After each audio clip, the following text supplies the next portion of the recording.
Welcome to 7 Investing Now, a show that teaches you how to take a long-term view on investing by better understanding what's happening in the market now. Good afternoon, 7 investors. Happy Super Bowl Monday. Happy for those of us here in Florida, maybe not so happy for our fans and friends in Kansas City. It wasn't a good game. I made meatballs. They did not turn out that well. I made wings. They were excellent. You slow cook the wings and you finish them in the air fryer. My name, of course, is Daniel Brooks Klein. We're going to be talking Super Bowl ads. We're going to be talking Tesla and Bitcoin. We're going to be doing 3 big questions about electric vehicles and all sorts of other stuff. And of course, we're going to take your questions and comments. Joining me today is Steve Symington. Steve, what did you make for the Super Bowl? What did I make for the Super Bowl? My wife made me a beer cupcake tower for my birthday, I saw that. Did you work your way through the entire beer cupcake tower? Oh, it was a daunting task, but yes, I did. No, that was like 26 beers, so I wouldn't be here this morning, I think, if I was capable of that. 26 beers, one for every year. No, Steve was a tiny bit older than that. So I'm a Tom Brady fan because I grew up in New England, so I'm a Patriots fan, and it's hard to not root for someone who brought you to 9 Super Bowls. Like that's so, the game had some emotion for me. It was, a very enjoyable time. That said, the game itself stunk. So more entertaining was the commercials. Steve, top line view, and we're going to talk about investing impact of some of these commercials. And of course, we are going to talk about Tesla and Bitcoin after. We're going to take your questions. But Steve, what was your broad thought about the commercials?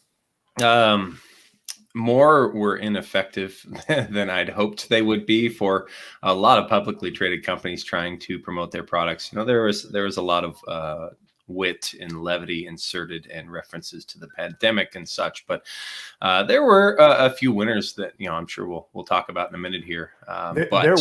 There were some winners, but I feel like most of these commercials are created so like ad guys can pat themselves on the back. Like there's one, and we're not going to talk about this one because they're not publicly traded. We'll talk about it, but it's not going to be in the bulk of the show. Squarespace. Now, I'm pretty sure Squarespace is a website builder, but I watched a $5.5 million commercial. 30 seconds was $5.5 million. And I watched it, and in the end I went, I don't know what Squarespace does. That's not great. At the opposite extreme, Oatly runs a commercial that it's intentionally cringy. I think that's fair to say. But at the end of it, I had no compelling reason to buy Oatly. I just thought like maybe I'd buy oat milk, which I'm not going to buy oat milk. We have enough kinds of milk, almond milk, soy milk. I don't need a third kind of milk. But let's dig into it, Steve. So one of the top ads of the night in terms of people liking it was the one with Will Ferrell. It was the No Way Norway ad. The ad was funny, but I don't think it worked at all. I'll let you go first, then I'll share my thoughts. I think actually this ad had kind of a longer term view in mind, which I kind of admire. I think what they were doing was it was an attempt to warm the public up to the idea that they're going to be seeing a lot more EVs or electric vehicles, for anyone who didn't get the acronym, which was sort of an assumption they made in the commercial. Go get an EV and meet me in Norway. It's like, no, okay. A lot of people are like, what? But yeah, so it was a commercial for something that's not going to happen extensively until like 2030. That would be like running a movie trailer for like Fast and the Furious 15. Like it's coming out in 20. Like I don't know. I thought it was an effective, funny ad if the goal was to make me feel a little bit warm and fuzzy about GM.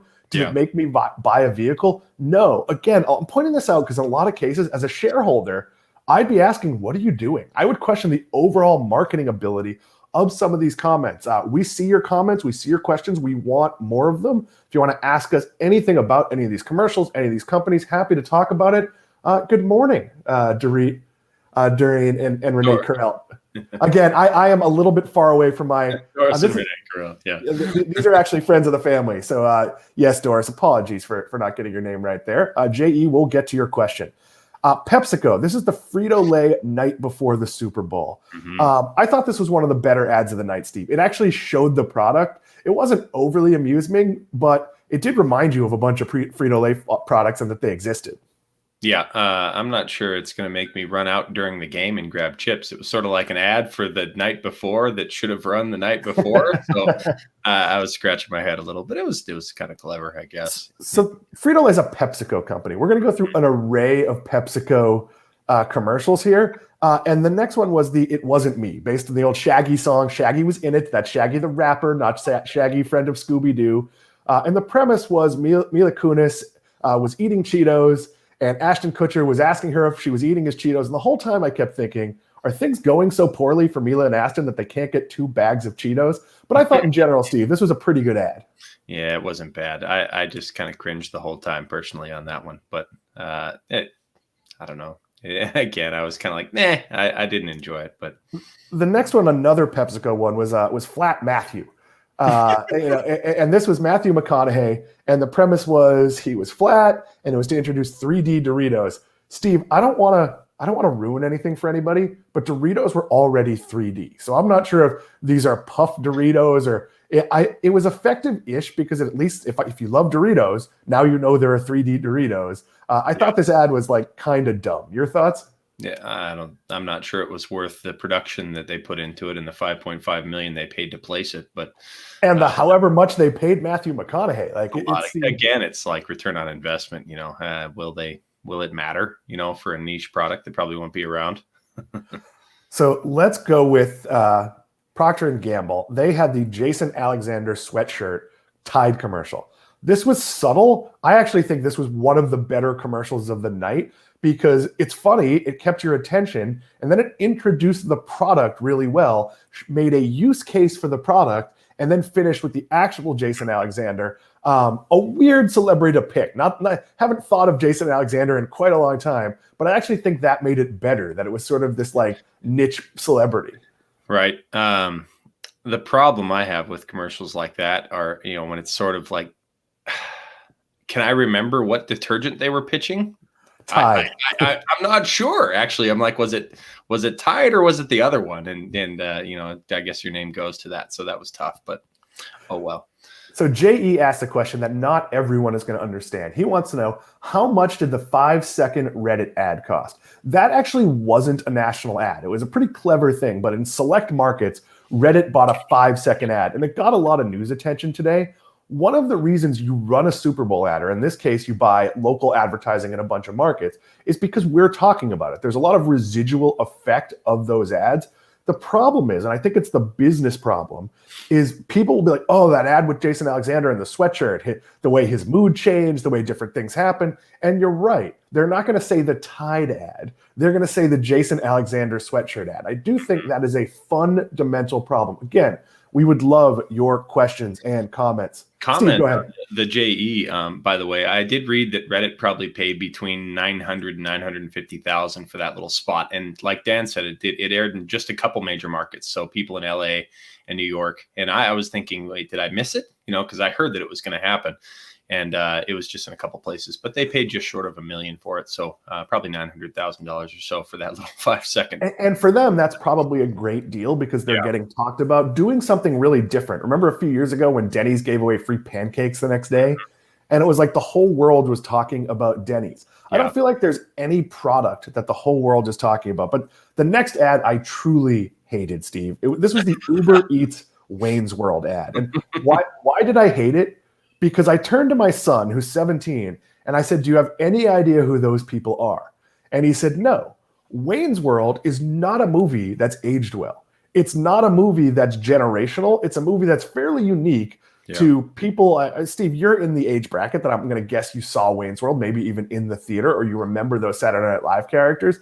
These are not timeless characters. No. This felt very dated, and it just felt like the people with the commercial wanted to meet Mike Myers and Dana Carvey. Like I don't know. I didn't get this one. It didn't make a great connection to Uber Eats. It was a little bit clever, but it was also kind of jarring.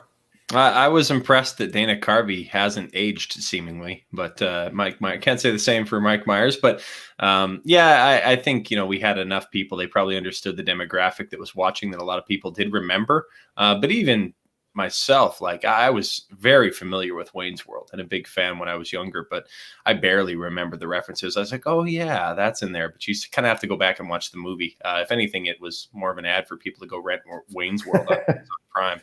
Yeah, it just felt like a bad choice when there are so many current celebrities they could have. I know Cardi B was in the ad, and I'm not 100% Cardi B is a real thing, but every time I'm around younger people, like on a cruise ship or something, and they play a Cardi B song, I believe there's a law that all women under 30 have to stand up and start singing along and dancing. So yeah, and my kids, they're like, "Oh, Cardi B." I was like, "Oh, they got that reference, but they didn't get the rest." So yeah.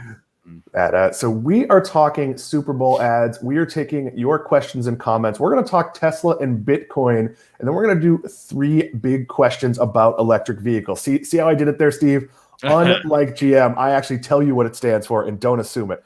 The next one, the Sam Adam horses ads.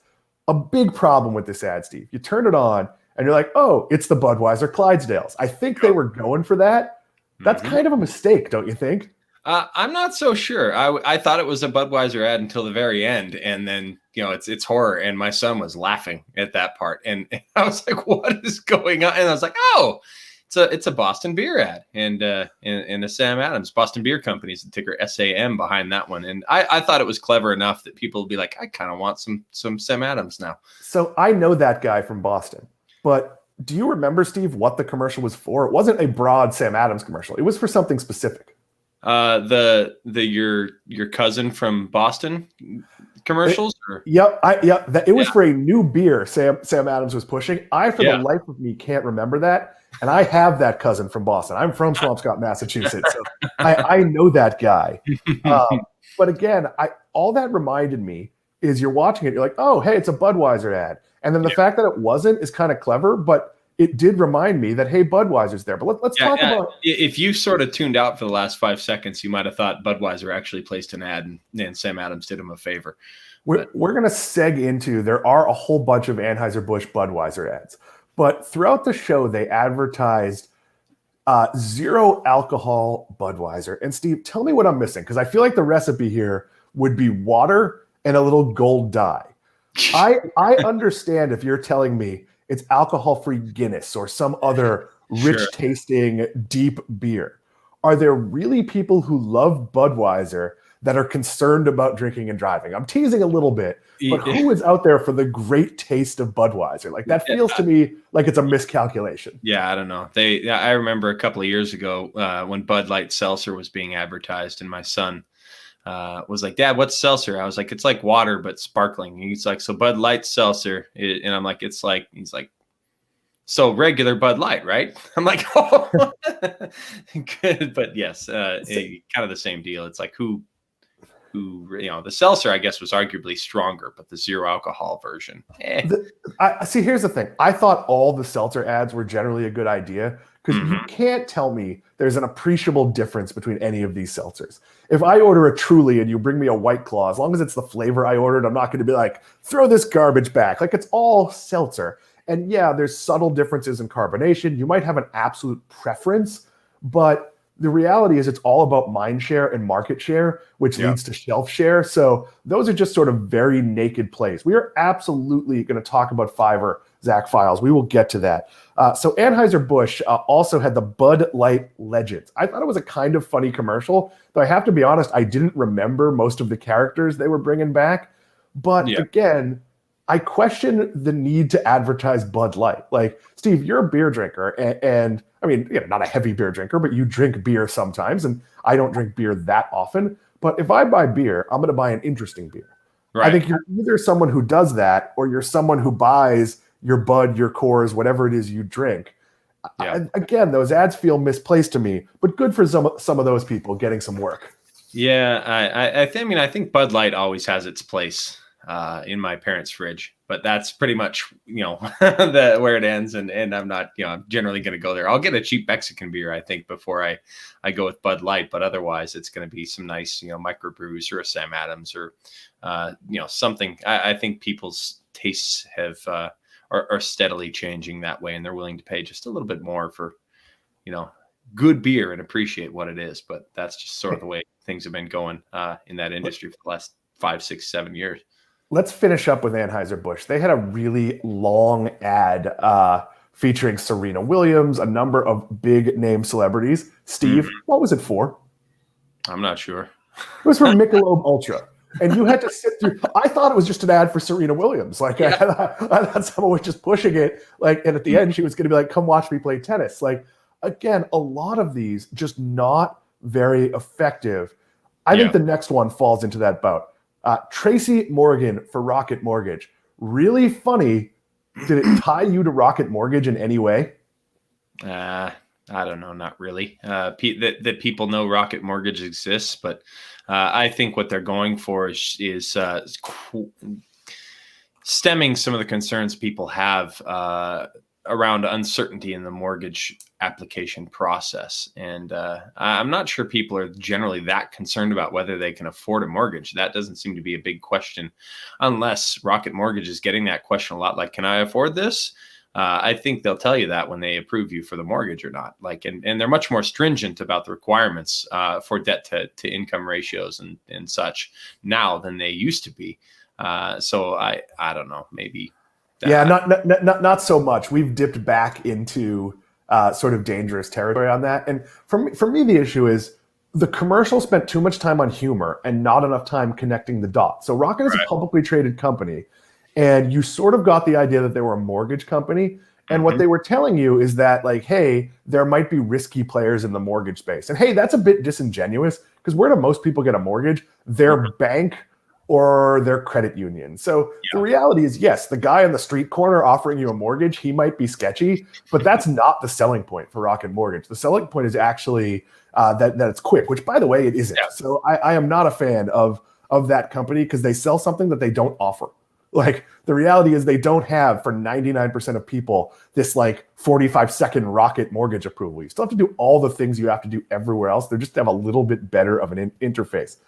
The next one was Yum Brands. It was for Pizza Hut. It featured Craig Robinson and Pac-Man. Steve, this surprised me, because I don't know if it was like a slightly different ad, but this is a series of ads that's been going on. I felt like I'd seen this one before.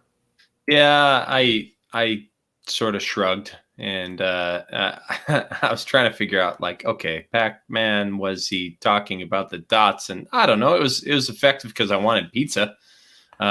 But I thought they were going to introduce some like new, because Pizza Hut's always introducing some strange new variant on their products. And it was a value bundle, but I don't even remember what was in it. It was some sort of $10 bundle. It actually $10 for whatever toppings, I think, is what it was. And fine, I love Yum Brands and I love Pizza Hut. But I do not love Pizza Hut. Do not support Pizza Hut. There's better pizza in your neighborhood. It actually made me hungry for the dots Pac-Man eats. Like, that's how little I would like, which is also the sausage that's on a Pizza Hut pizza. For some reason, they give you the little Pac-Man dot sausage. We are going off the rails here, but we promise we're going to get to Tesla. We're going to get to EV questions. We've got about 5 or 6 more to go here. This is the one that's going to get me the most hate mail. So I'll share it right now. That is @worstideas7 on Twitter. CBS, which was airing the Super Bowl, aired an entire array of commercials for Paramount Plus, their new streaming service. And here's what the commercials told me. There is nothing on Paramount Plus. So the biggest stars they showed you were Star Trek.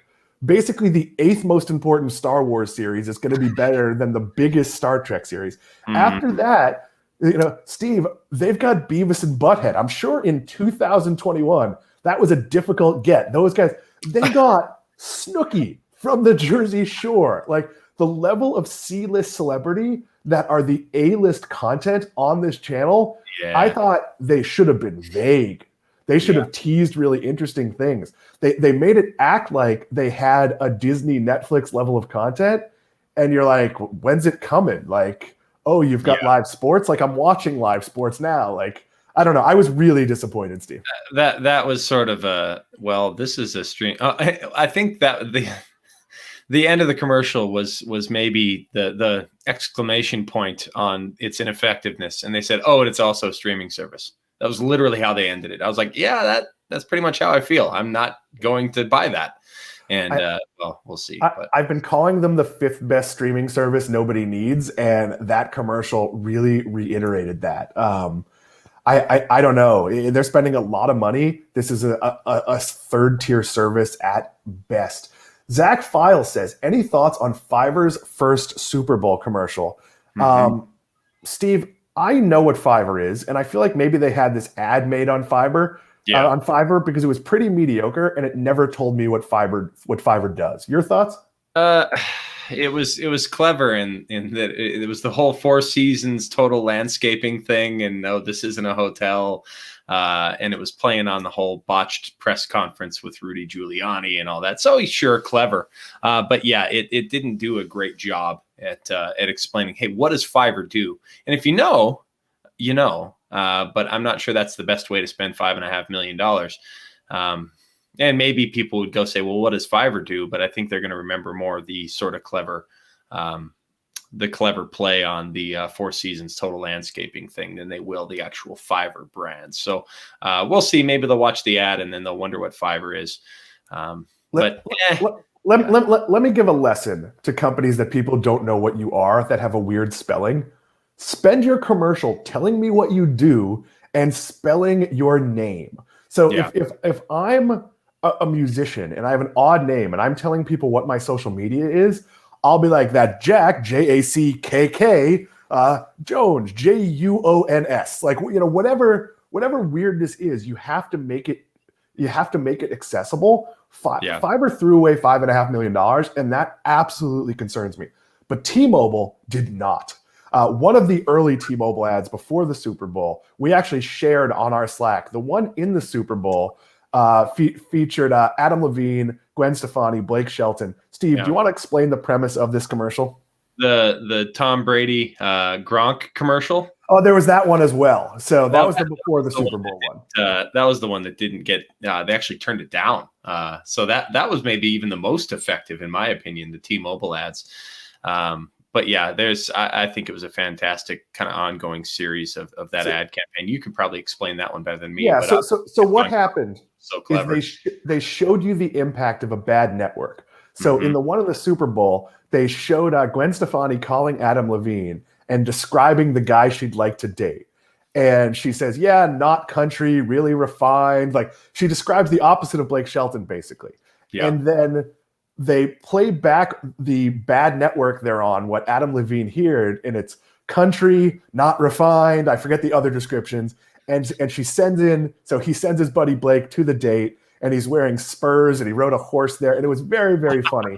And it sort of showed you the value of T-Mobile's 5G network, which they were always kind of mentioning in the background. It was very clear what the point of the commercial was.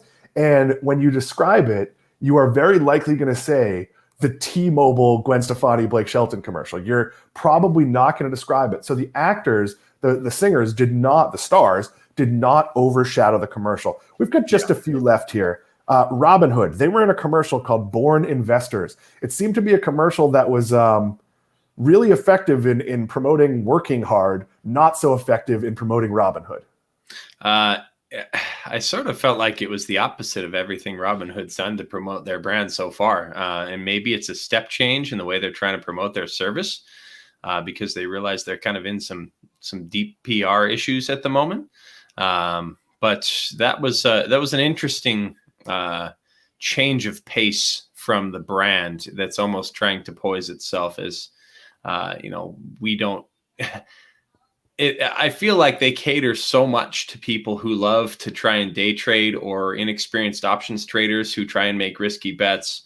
And with the fireworks in the app and that kind of thing, that this commercial felt like it was for a completely different brand. And that's kind of how it felt to me. But it didn't feel to me like it was for a brand at all. So one of the arrogance of some of these commercials is they assume you know who they are. Like, so I just taped a podcast, a fairly popular podcast, a Canadian who invests in America.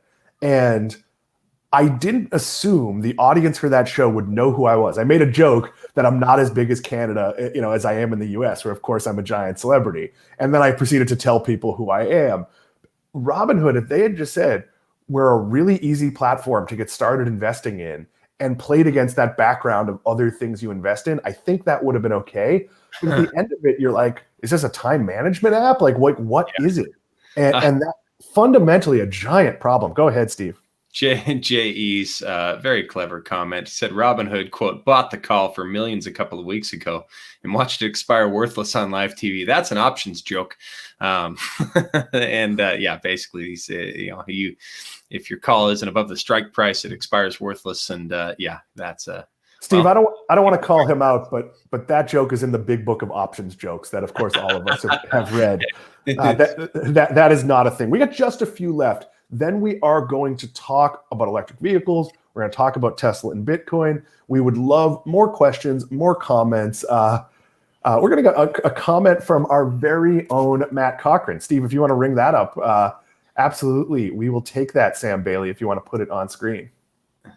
Love Steve, the ads, but in both examples, it worked out for the people to have bad networks. So did it really show the value of having a good network? I think it did. I guess it's like, wow, bad networks can actually help you. Good point. But yeah, I think most people get the point. That is a great point. We appreciate Matt, our whole team, for watching. So again, I know people get mad at me when I say negative things about CBS and Viacom. Because a lot of people are in love with that company. And I'm taping it on Thursday. I think it's going to air on Friday's show. One of our friends of the family, one of our subscribers and affiliates, Alan Sokoloff, he has his own newsletter as well. He's going to be doing with me. We're going to tape it, but then it's going to air, I think, on Friday's show after we're done. It's called Change My Mind, where I'm going to tell him all the reasons I don't like CBS Viacom, and he's going to try to make a case, and then we'll take it to Twitter for people to vote, sort of. And I always lose these. I've done these other places, and you're an inherent disadvantage because making a bull case is generally better than making a bear case. But that is going to be really fun, and that's just sort of how we're working in some new programming here. But Walt Disney, the commercial was called Get Your Stream On, and it basically showed how amazingly deep the Disney Channel is. It didn't star like Forky, who actually has a show on Disney Plus. It starred The Mandalorian and The Avengers and all of the amazing content you're getting on this channel. And basically in one 30-second ad, they showed you why Paramount Plus, which was the biggest spender ever on the Super Bowl, Paramount Plus is basically Quibi with longer programming. It is not going to work. I'm being provocative intentionally here.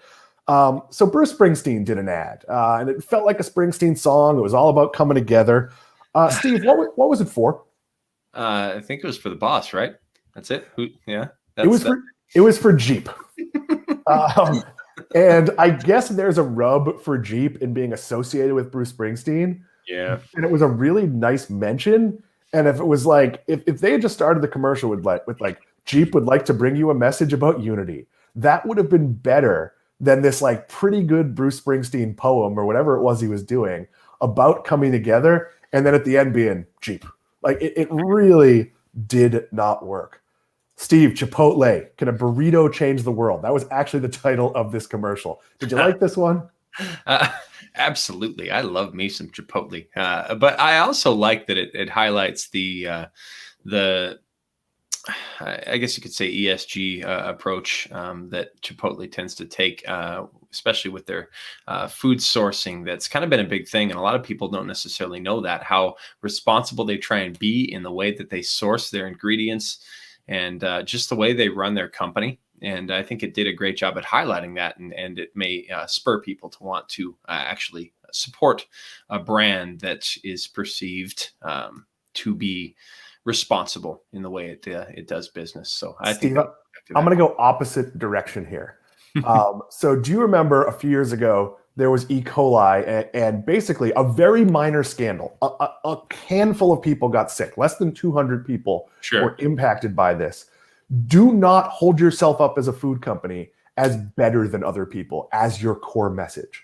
If you want to show how awesome your burrito is and also mention those things, they are setting themselves up for a fall. You cannot say you're better than other people because something will happen. When you handle food, no matter how safe you are, people are going to get sick. This was a big problem for Panera Bread for years. The percentage of people when they're going to get a $8 burrito who truly care where the guacamole is sourced from or whether like the clerk selling it to you like read to the pig while it was being raised. Like this is an absolute unnecessary thing. They should have been Chipotle now we have breakfast, or Chipotle will make you a quesadilla. Like, there should have been a new product here. The secondary message can be the ESG message. It cannot be the primary message. A giant fail. I hate to say that. Last one. This actually comes from Twitter. I didn't actually see this commercial. I had to go seek it out. I'm not sure what I was doing when it aired. This was one of the Jonas brothers for the Dexcom G6 glucose no finger stick. I thought this was a perfect ad. Steve, your thoughts? Yeah, that was a fantastic ad. It was just a little clever. They got their message across and promoted the brand. And even for someone who doesn't have to manage diabetes, I'm like, that's awesome, and makes you want to consider the company.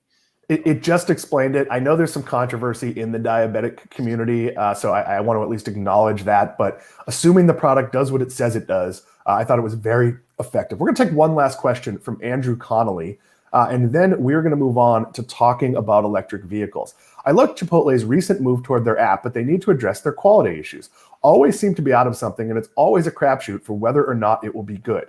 I agree. I think Chipotle has an execution problem. Food's always cold. I've talked about how the Chipotlane does not work. They need to be able to take orders while you're in that line. I get the push to digital, but I liken this, Steve, as to they're growing very fast and they'll work it out. I'm a big Chipotle fan. I would very much be happy to go grab some tacos after this. We're 1,100 miles apart, so that's not going to work. But Steve, your thoughts? I'll agree with that as well. I'm a big Chipotle fan. And, I've cheered them on along the way, but they do have some execution issues that need to be worked out, and liken them to growing pains for now. But I do think they've done a much better job at quality control when it comes to like foodborne illness and how they respond to it. I think they've done a fine job there. But as far as food quality and sourcing, sometimes actually what we were talking about earlier, they're sourcing how picky they are with how they get their ingredients does mean they'll be out of something. But that's a challenge that inevitably arises when you're scaling business on a national scale. They did an amazing job handling the food safety scandal, and it didn't matter. And some of that was because of when it happened, and there'll be less impact. They trained people. They closed their stores for half a day. They changed all their procedures. They hired people. They made the right partnerships. Yeah. But someone's still going to get sick of Chipotle. And I agree. I would almost rather go in and they say, hey, we don't have pork today because we couldn't get a pig that meets our standards, or we couldn't get it fresh enough, or whatever it is. When you go to fresh food-based restaurants, they can be out of things. That is part of the thing, but they could communicate it better. They could tell you, hey, the farmer that we deal with wasn't able to get this today, and we're working on other arrangements from equal quality. That's going to happen, but we are happy to move on. We appreciate you indulging us. Steve, we're going to do what we're watching first. Right. But before we do that, 7 Investing, of course, is a paid service. This is a free show, 7 Investing Now, but our core product is a paid service. What's the core thing we're selling, Steve? I know, but maybe some of the people watching, the tens of millions of people who will see this, hopefully not that many, but getting there. Hopefully, what will they learn about 7 Investing? What do we sell? The core of our service is that we provide 7 stocks every single month to our subscribers for $17 a month or $170 per year. That's a couple months free for people who stay a whole year. And we also have a referral program where people can earn free months. And really, we provide comprehensive research, detailed reports on these recommendations, and we track them transparently in real time on our website. We buy the stocks that we recommend as well. So just really giving people a consistent, steady source of ideas and potential investment opportunities. And you can see everything we've done if you join up since we launched last March. And we've significantly outperformed the markets. I'm not sure exactly what the alpha is that we've generated at this point, but it is beating the markets by a significant margin. I'll pull that up in a second. But $17 a month. Let's not even, because right now we know the markets are. It's weird right now. That's the crazy thing. This is what a nutty market that we're in, and that's one of the things that I think we try and be is a voice of reason amid all the craziness, and that's part of what we've done. A few weeks ago during the whole GameStop craze, we paused all of our paid advertising, and we made some of our paid advisor updates available publicly because we thought they would actually serve people well to read. So we try and be a voice of reason to enable people to really think long term and to invest the right way and buy and hold great shares of great businesses. And that's kind of the way we think about it. I think that's really the core of what we do. So it's nice that we've been right so far, but really helping people improve and grow as investors. Yeah, we joke internally that we're good, but we're not this good, because a lot of companies we picked for 5-year reasons, the reasons we picked happened very quickly because of the pandemic.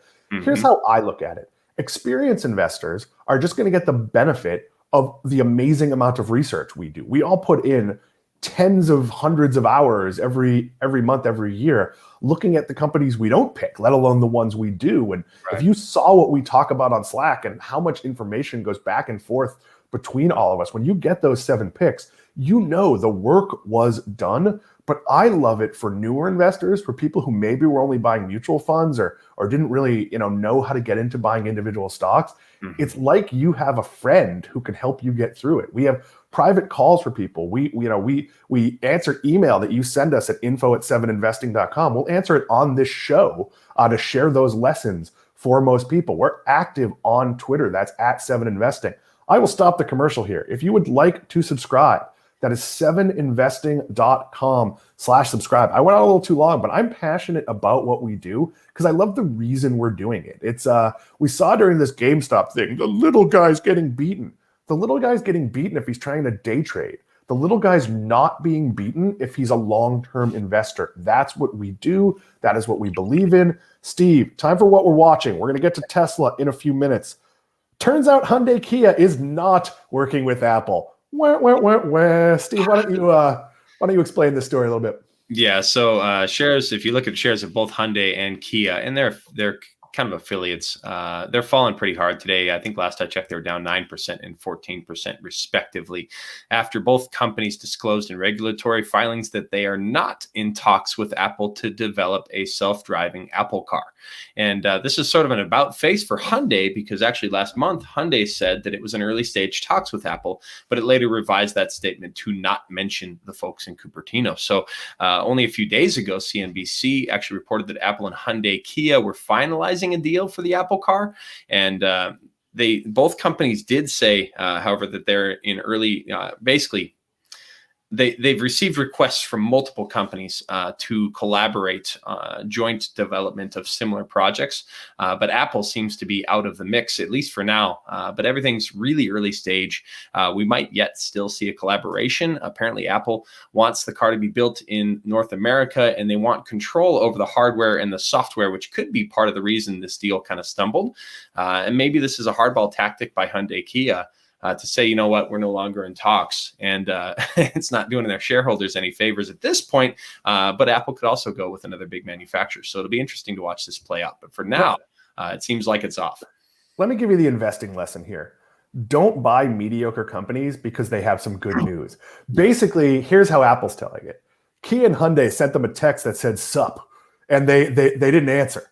Like that's early stage talks, or like, this wasn't actionable news, and you have to be careful because look, CNBC, as much as I tease them for some of what they do, amazing, excellent, top quality reporting, but a lot of times until something's confirmed, if you read the language of that story, there definitely was a lot of couching language that it wasn't confirmed, that it wasn't. Buying stocks because of that is sort of like, when you sell stocks of a company because maybe they're going to lose their biggest customer because that customer is being bought, which doesn't really fundamentally change a company. All it does is sort of change the short-term revenue picture. So if it's not going to put them out of business, and in this case, what was an Apple car going to mean? That might mean something giant 10 years from now. That might mean a speculative car that never becomes a major commercial product. Be really careful this. We saw this with like Nikola and GM, remember? Nikola stock went crazy because, they signed a deal with GM. Steve, how'd that deal turn out? Am I getting my Nikola truck anytime soon? No, no, you're not. It was sort of seen as a vote of confidence again, and I guess that could be the same thing. But I also question in this case how how good of a deal this is for Tesla, or not Tesla. We're going to get there in a second. Apple and whoever it ends up working with, they could end up in a very low margin business, for autonomous vehicles, and we can talk about that with Tesla, how they plan to bolster margins, and they have broader energy aspirations, and self-driving robo-taxi fleet that could bolster margins. But it's surprising. It'll be interesting to see how Apple tends to monetize this because of the immense revenue and gross margin profile that they currently enjoy with their current products. So we'll see. Joni Mitchell, if you're watching, self-driving robo-taxi fleet would be an excellent title for a more modern song. And that is a joke many of you are not going to get. Tesla has bought $1.5 billion in Bitcoin. They're going to start accepting it as payment. Steve, I'll be clear here before I let you run with this one. I am not an Elon Musk fan. I do not think he should be allowed on Twitter. I think he manipulates things regularly and should be regulated by the SEC. I think he manipulated Etsy stock a few weeks ago. You don't think this is a publicity stunt? I think he owns a bunch of Bitcoin and he's trying to manipulate the price. I don't, and I think he'll, he's publicly. I am to be clear, an Elon Musk fan and a Tesla shareholder, but he has been clear in the past that he doesn't respect the SEC. So I won't be surprised if he gets a slap on the wrist for him. Whether he cares is an entirely different story. He did lose his, he lost his chairmanship, as a result of the whole funding secured debacle.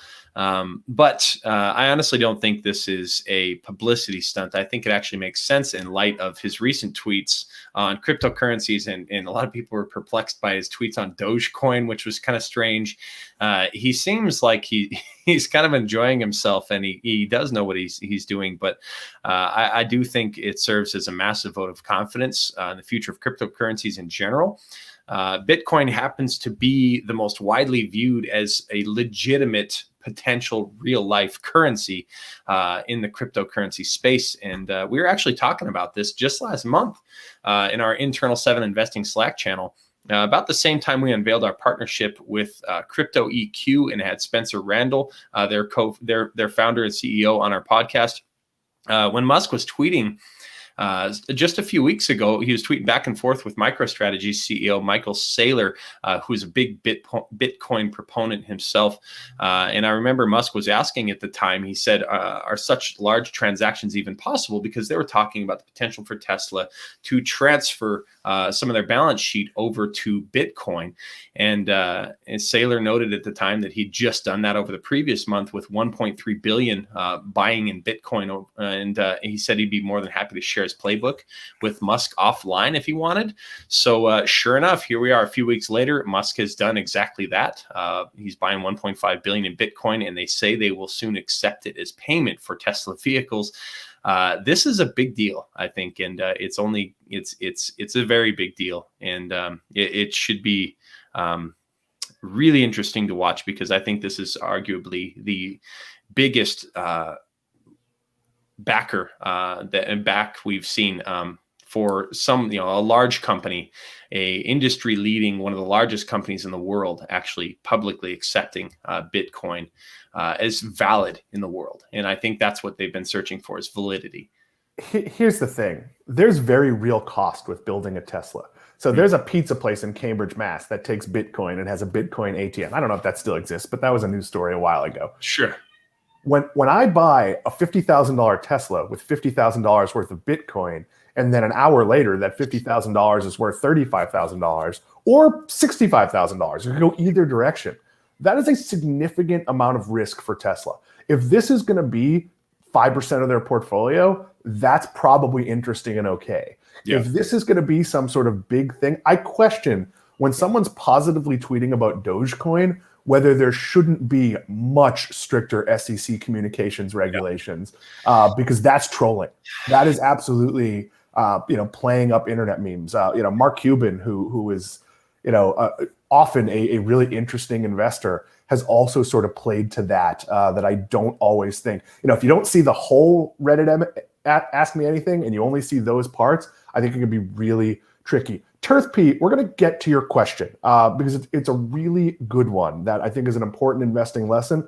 But before we do that, we're going to hit the home stretch here. And it's 3 big questions about electric vehicles. I wrote 3 questions for Steve. He is going to answer them.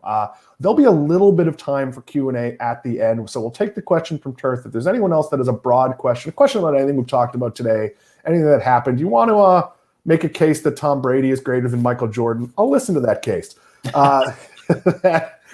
I think no person has done as much with as little natural ability as Tom Brady has done. Whereas you could argue that Michael Jordan squandered 2 years of his career for the baseball or whatever, the secret suspension or whatever it is we're going to call that couple of years. I'm teasing and trolling you. That is not a serious argument. Is there money to be made as a long-term investor in electric vehicles? Steve? Yes. There is, and there's money to be made on multiple fronts.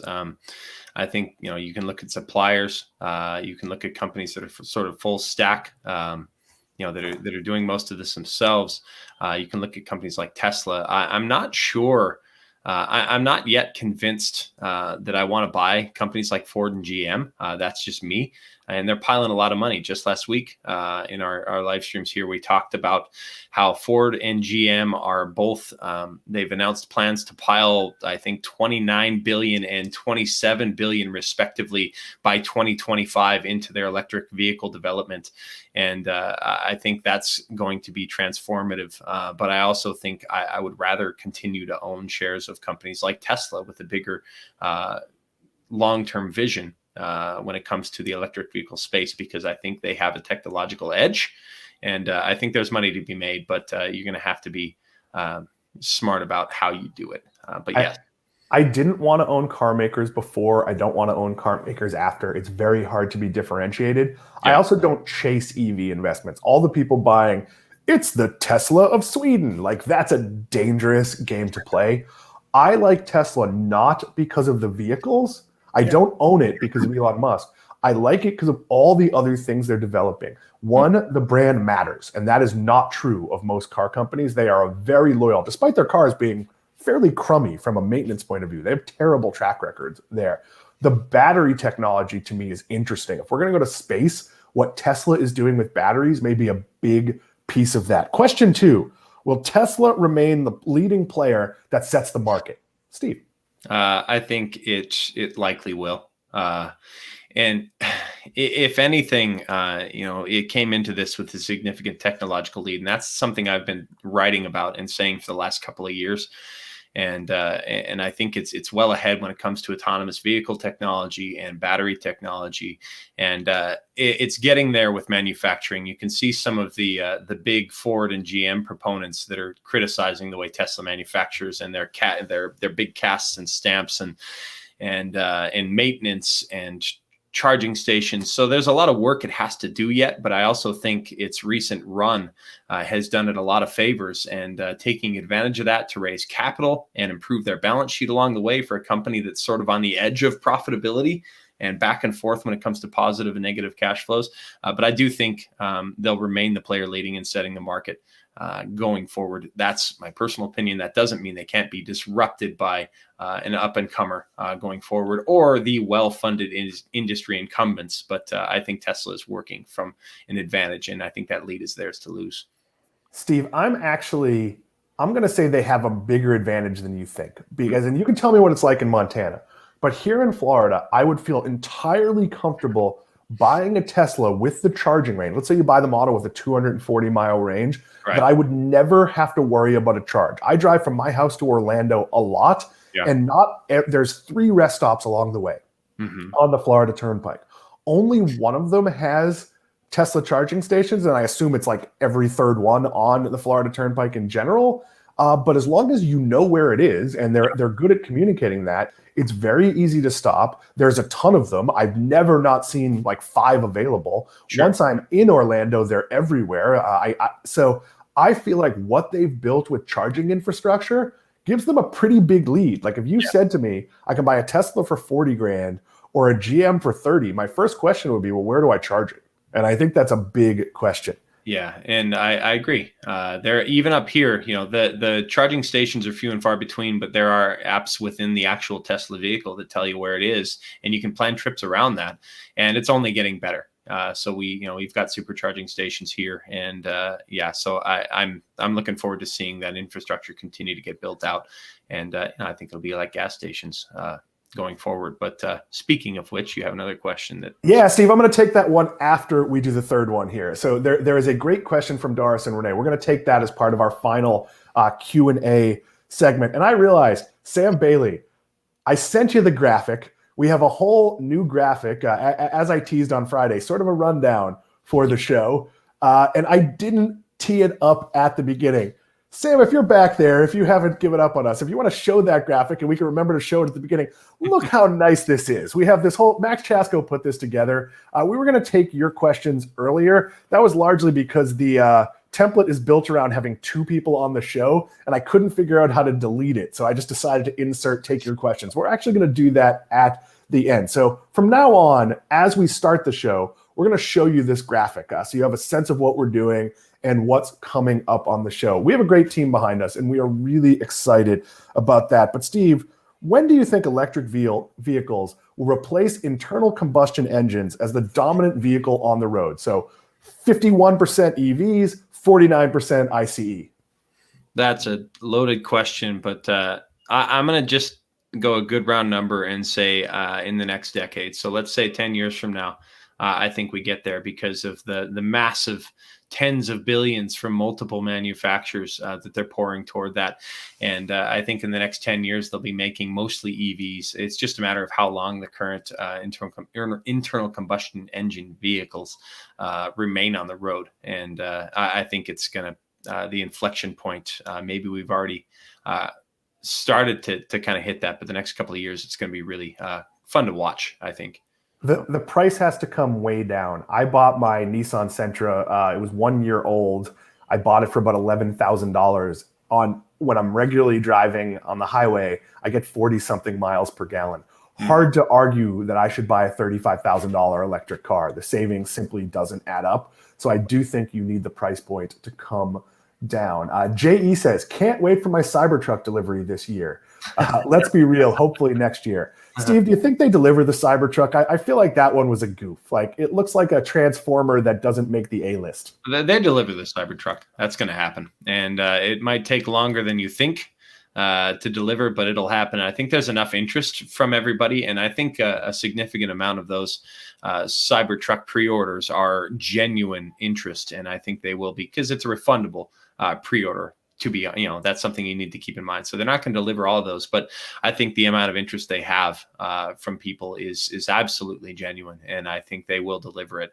I think it could have been more disruptive. I think we saw like Ford and GM really breathing a big sigh of relief when they unveiled the Cybertruck and said, "Oh, good, it's weird looking. Like we don't have to worry about it killing our existing bread and butter like pickup lines." But I think in the future, if they do something different than the Cybertruck, and Tesla does unveil an actual more traditional looking pickup truck akin to their Model S, their Model 3, Model Y, etc. I think then the bigger manufacturers could really be in trouble. But I think the Cybertruck comes first, and it'll be fun to see those toys driving around. Very durable toys, I think, is what they look like. But you're watching 7 Investing Now. I am Dan Klein. He is Steve Simonton. We're going to take 2 more questions, and then we're going to hit our finisher. Gerald Marshall says, love your team. We appreciate that. Thank you. We love our audience. We know you have choices when it comes to your podcasting, live streaming, and investment services, and you have chosen us, and that means absolutely everything. Doris and Renee Carell says, what about the infrastructure necessary for a lot of electric cars? Are there companies coming forth to accommodate, to maybe invest in?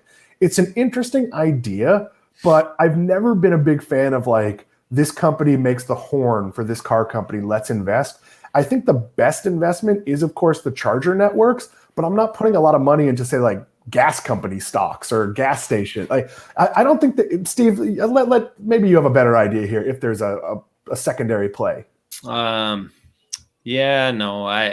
are there are companies you could use to play it, but I'm not that compelled. And there's a reason they haven't really made our top recommendations at 7 Investing. There are kind of back end companies as far as materials required to build some of these that you can benefit from. I think if it's compelling enough, you'll see it show up as a future 7 Investing recommendation. So just stay tuned, I think, to that end as it plays out. We'll close the Q&A with Turth P asks something that is absolutely very important. Thank you very much for a great service. With so much volatility, how does an intermediate to long-term investor manage entries and stop losses? So I'm going to go quick on this. We don't manage entries if it's a good company, unless it shoots up 10,000% between the time we decided to buy it and when we buy it. I think all of us just buy the stock. I do not use stop losses. If it's a good company and it dips 20%, I don't want to be sold out of it because I might not be able to buy it back as it recovers. You would have sold your Microsoft, your Apple, your Amazon. I don't use them at all. Volatility is a feature of the market. Good companies almost always eventually win. Steve, I'll give you the last word. Yeah, I don't time my entries that way. I think more important is maybe dollar cost averaging your way in, like buying small amounts of a position until it's about the size of the position that you want. And again, like Dan, I don't use stop losses either. So I don't use limit orders to buy, and I don't use stop losses that could potentially cause me to unwittingly sell out of my position on a particularly volatile day. It is not, it doesn't happen that often, but if you set it, some people be like 20% stop loss or 30%, something crazy happens. You could have a weird spike that goes down temporary and you've stop lossed out and you've literally sold your shares at a 30% discount. And I want to determine if a big drop like that happens. I'm doing homework and I'm determining whether my thesis is still intact. And I don't use stop losses. I buy and hold. And I'm not particularly concerned, like you said, unless it climbs 10,000% right before I want to buy it.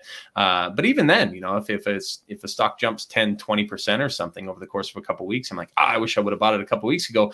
I don't worry too much because I'm looking at companies that I'm hoping are 10 baggers, 20 baggers, 100 baggers over the course of the next several years.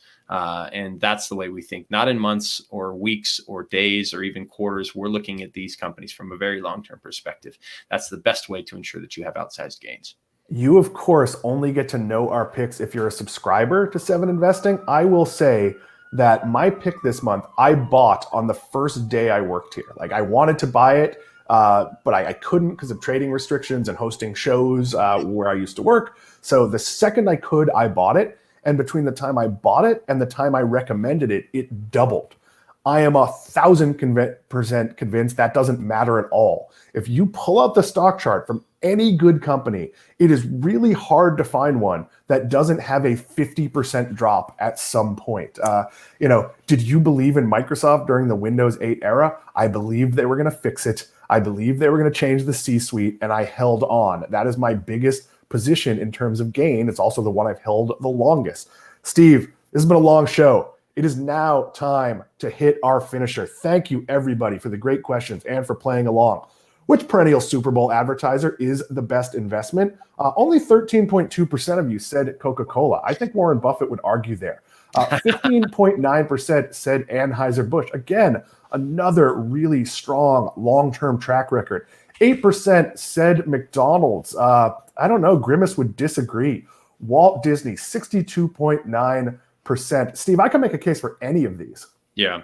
I would agree with everybody when they say Disney, though. That's where I voted. You could make a case. Those are relatively conservative picks, but I would say Disney has the most upside promise.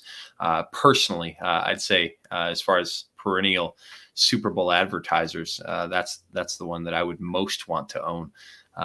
I'm relatively disinterested in the rest. So that's just me. As you know, Steve, I'm an annual pass holder at Walt Disney World. I am an avid Disney Plus watcher. If you're not watching WandaVision, first of all, catch up on the whole Marvel Universe first. Oh, yeah. It absolutely makes sense. But if you are watching it, the turn it took this week has made these two minor characters. One of them is now the center of the Marvel Universe. So it is absolutely compelling to watch. We'll close with a comment from J.E. Love your picks so far, Dan. super high on it for the long term. That's how it works for us. We are making picks when we are high on them for the long term. I know this can seem difficult. It doesn't have to be. That's why we are here. We will help you along the way on this show and for our subscribers. I am Dan Klein. He is Steve Symington. If you want to get in touch with us, there are a couple of ways. info@7investing.com. We'll either email you back or email you and tell you we're going to talk about it on a show. All of these shows are archived, and coming soon, coming really soon, maybe even this week, is a search on our site that's going to make it awesome for you to find things we talked about. That's going to improve it. I'm not going to quite say what it is because I'll let Simon make that announcement. We got something cool coming. And of course, you can reach us on Twitter @7investing. We all monitor that account. You can talk to any of us. You can talk to all of us. We love to interact. Thank you for watching. We will be back on Wednesday, I believe, with Max and Manisha. So we'll be talking a lot of biotech. Hit me up with your biotech questions. That is @7investing. Thank you.